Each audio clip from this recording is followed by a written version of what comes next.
Well, hey, Dad. Hey! You just tried Apple Vision Pro Yeah. for the first, second time. What are your impressions? What do you think? I think we talked about the idea that the big deal with these things is that one person puts them on. Whoever's in the room with them laughs at them as they have this acid trip. I was sitting at the dinner table last night. We kind of stopped eating and you broke it out, set it up for me, and the little butterfly comes down and I'm sitting at the dinner table going, oh. Come back here. Is the butterfly in the room with you right now? Yes.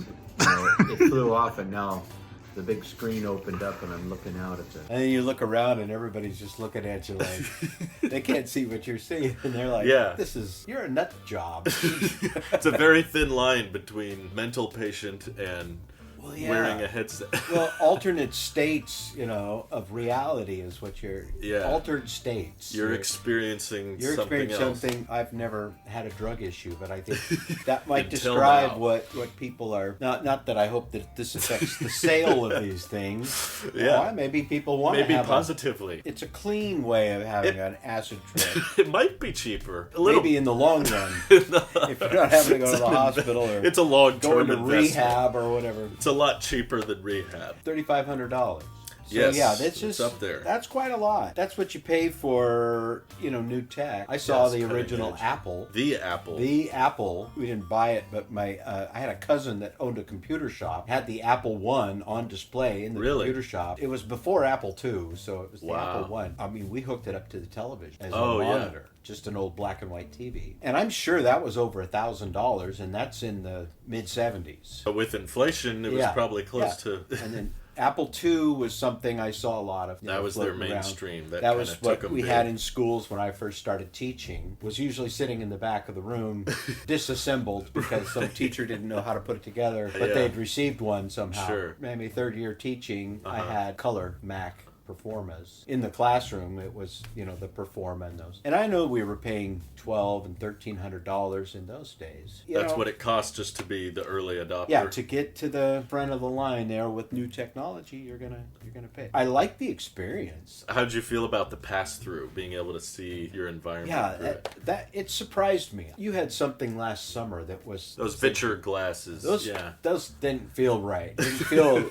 It was just kind of ridiculous, really. Yeah, you kind of looked straight into a black bar. Into a You bar, could- into a screen. So the whole point of glasses, I thought, was to do, ironically, what these are doing. Let you see through and then put virtual content on reality. But what you're seeing. every time I've tried any kind of Vitcher, or it could be X-Real, you're having to put so much crap on top of your vision that it actually isn't more immersive. Even though these, you're looking at two little displays on the inside, I would still say this is more immersive, even though they're not glasses. Just because the latency is so low. And I could understand why somebody would think they could drive or ride a skateboard. I've seen people doing that, That with didn't these take things long, on. huh? No, because when you get it all adjusted, I'd say it's slightly blurry. yeah, it's not quite. But some of us are used to things just being slightly blurry, so that's Yeah, especially up close, I've discovered. This can't focus up close. But there's a sweet spot. Things far away are a little noisy, and things too close are a little blurry. But right around here, at like arm's length,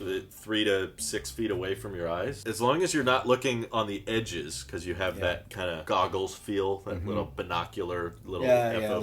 little retinal peripherals kind of lock. If you're not looking at the edges and you're just looking right here, it's almost perfect. We had a family around me, and I didn't feel like I was not there. Yeah, you or could I was still being see them. antisocial. But I think they felt like maybe I was. I mean, they were curious to see my reaction, I think. Yeah. But I mean, I can see everything and hear everything that's going on around me. Right. That's cool. Feel but this connected. big black void, it's a little more than like if I'm wearing sunglasses and talking with somebody. Yeah. How did you feel? I've shown you how I look with the EyeSight, with the eyes. Yeah, I think that's a lot of nothing. I agree. It doesn't make people around you feel like, oh, he's still there. I think it confuses it's not people. very natural. Well, yeah, they're wondering, is that clear? And then they realize, no, that's not clear. Is it there? It's there. Okay. But it's kind of foggy and distant. It's Right. It's sunken. sunk in there. Yeah. It looks like ski goggles to me. You get used to people's glasses and even sunglasses.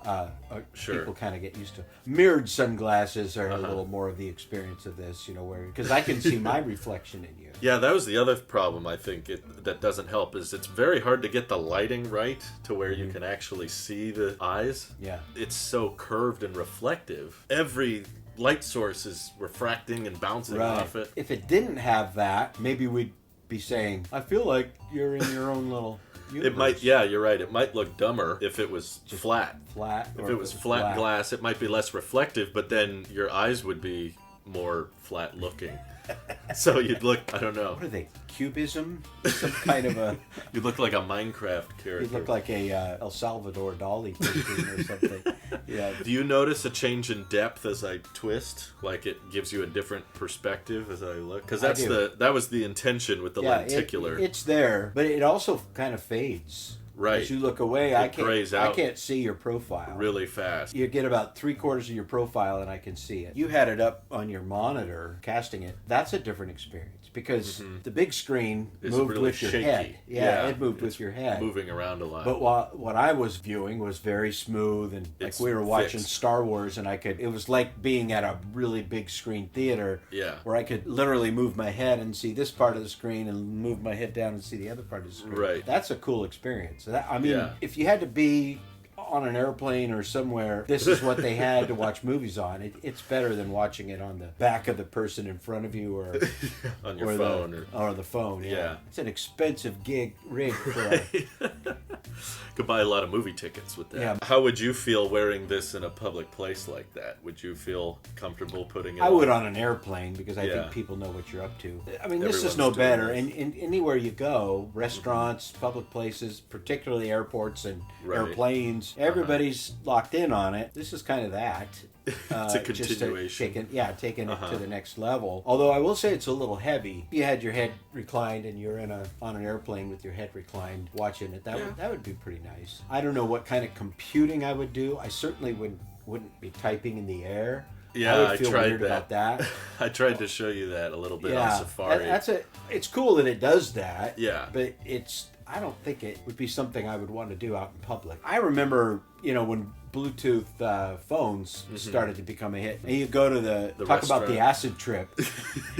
I remember being in like Subway sandwiches, and here's a guy all by himself with his sandwich, and he's having this animated conversation with that Bluetooth thing. Yeah. And he's just talking and carrying on. His hands are free. His hands so are free. He can he's eating. And, but you just look like a jerk. Oh, he looked like either that or just somebody was losing it. I mean, if you saw somebody walking down the street talking like that, and I still have that experience from time to time. You see somebody, shouldn't this be going on in a text or something? Right. Why do you want to be saying all this? So now take that to this level. Somebody's got this big rig on, and they're swinging their head around, and they're being all animated, and maybe they're seeing their buddy in the screen, and they're projecting their voice. I couldn't do that. Yeah, I'm too self. It takes a lot of confidence to do that. just a lack of self-awareness. Right. Viewing things, I suppose. If now you could use a Bluetooth keyboard. Yeah, you could pair that, and what I'm finding more useful is just pairing it with my MacBook because it can behave like an external monitor for your Mac. Okay. And I'll just have a giant TV everywhere I go. I could be in the backseat of the car just editing with the big screen, or I could sit out here. And if you're not a real great typist, you can see. Right, because the pass-through. So you can still see your keyboard and your hands, so that's handy. So it's almost more external monitor friendly. And someone can see that you're interacting with something. Yeah. I feel like when we're communicating or talking to something, there's a difference between that earpiece talking and walking around versus if someone just does this. Yes. Somehow that makes it more acceptable. That we can see you are talking to an object. We assume someone's on the other end.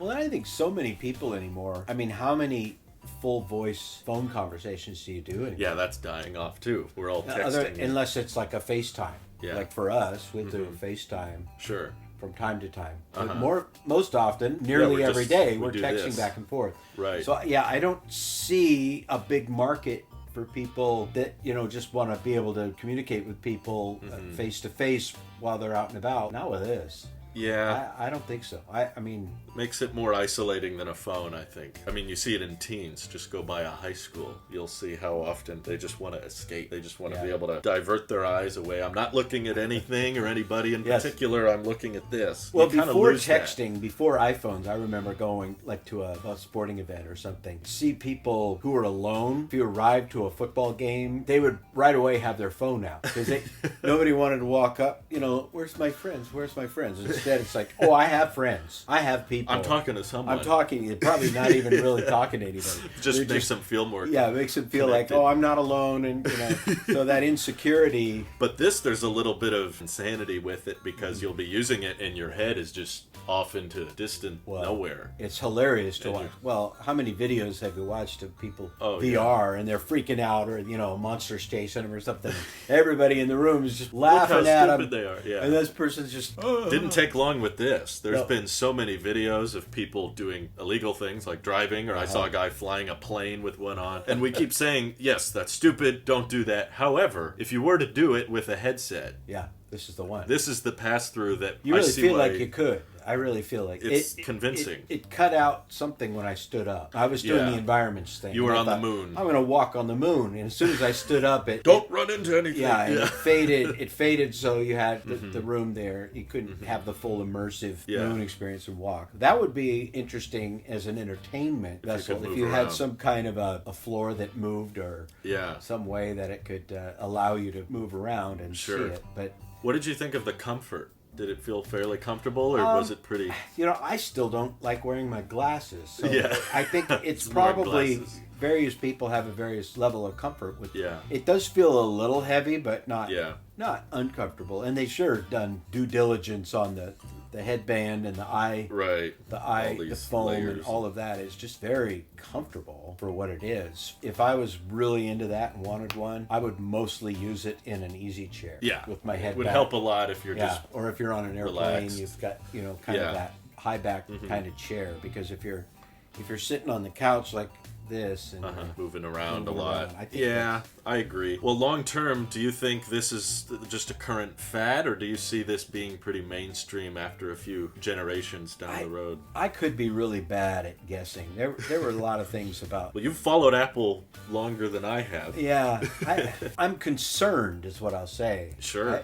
A friend told me a story recently where he was taking his son's soccer team to some tournament out of town. Yeah. And so he was going to be with 5 teenage boys in a hotel room during the evenings and with them all day, and corralling these teenagers for a few days. Yeah. And he was really worried about it, because when he was a teen, he'd be the kind of kid to sneak out of the room at night and run around and go toilet paper or something. Sure. And he said the kids got to the room and they all broke out their phones and they all flopped all over the furniture, and that was it. And that's how they spent every evening. Wow. To the point where he was like, I was a little disappointed. It's like he was, maybe we should all go TP a bathroom, or let's go out and do something, guys. Some rebellion. And that's kind of what's happening. Everybody that's all they need. They're not bored and I think if this is the next evolution of that, because this takes that up a notch, that we're all just zombies.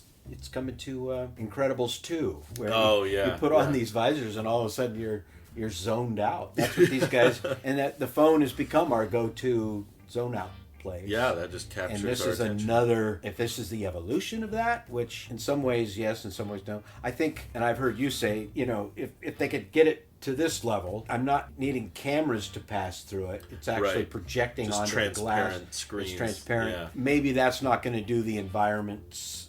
True. I'm not going to walk on the moon or at Mount Hood on the lakeside, but I'm seeing my texts, or I'm seeing the map heads-up display. I'm able to bring some things up. I like that idea. That kind of like the Apple Watch, which I don't have anymore either. But me neither. It's an accessory to the phone. Right. This is not an accessory to your phone. This is to replace. And I think that's a tall order to think of this replacing. If it is that, I'm again it. I'm an old-fashioned saying, we got too much phone, too much screen time. And if we're going to start strapping the screen to our face, that's pretty freaky. That's we're starting to lose something. Where reality is kind of second to our experience of reality. Yeah. That's maybe not quite a new direction, but it's amping it up. Yeah. Where it makes me nervous. So you're kind of scared if it does take off. Yeah. Not too worried if it just I stays think this as is a little preview maybe of something down the road that could be a real problem, actually. Yeah. It's a warning. That's what I think. Yeah, maybe this is a warning. Like, let's be grateful it's heavy and uncomfortable. Yeah. Luckily it's super expensive, and the battery's detached and only lasts for 2 hours on a charge. That's helping us. Yeah. As a teacher, how the phone became this distraction to the classroom, and then at some level there was a movement among teachers. They called it BYOD, bring your own device. Yeah. So because that little computer was handy, and I didn't have to buy it, or I didn't have to set up a whole lab of computers. Like kids already have a lab. That was okay, but it invited quite a lot of distraction. Easily. Because kids don't like to give up control of their device. If we get to a place where kids are wearing these all the time, they're wearing them to school, and they walk in, and now the teacher has to say, well, let's all take off our visors, or even working with adults, it's like, okay, maybe if everyone would take off their visors or right now, and we could talk face to face, and there's people who are afraid of that. They've made an amazing product, but what is it going to be? Right, just like a phone. It's an incredibly efficient, capable. There's too much to do on it. We're all worried about how much time we spend using it. Right. So. When I first got a phone, or when I first saw the iPhone advertised, I kept thinking, who would put a screen against their face? Right.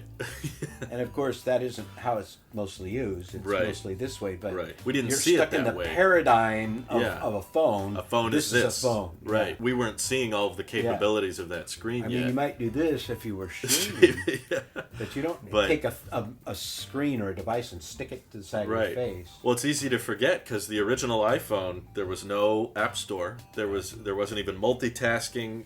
You couldn't even change your wallpaper. People just saw, well, that's a really fancy phone with all that touch screen and all that, just so I can do that. Yeah. We're kind of in that realm here now where we put it on and we play with it for 20 minutes, 30 minutes and go, okay, that was fun. I think I'm done now. The typing's a little weird and kind of ran out of things to play with. So I'm impressed with the interface, the user interface. Like anything, Apple has had a good, intuitive way of interacting. When you started pointing and clicking with a mouse, most people got that right away. Kids got that like immediately. Yeah. And the idea that it's seeing my eyes and adjusting, and I can so easily click the little dots or select a menu and just pinch. Just with looking, that is pretty something. That's something. I think that's very Jobs-esque. I think he would have gone for something like that because everybody else is using controllers. Most other VR headsets rely on the controllers, and this is just saying no, don't need that. It's kind of like how he didn't like styluses. Right. If some of that technology could be applied to like a computer, it's like, what if instead of a mouse, I just looked at things? I wonder if some of that technology is going to be found along the way, along in other devices. If it was seamless, like I'm wearing it somehow, I don't know what it does. I don't know that people have fully appreciated what all the screen stuff is doing to us, and I don't mean like electromagnetic. No, just our attention spans. Just our attention span, our need for it, whatever kind of dopamine hit we get from various aspects of it. I think we're learning that this is crowding into things in ways that are not. I agree. Not good. I agree. So wearing it is not a step in the right direction. Yeah. Obey. Obey. Thank you to everyone supporting directly. Helps us out a ton. This is your Apple Sheep. This is your Apple Shepherd. We'll see you in the next one. Bye-bye.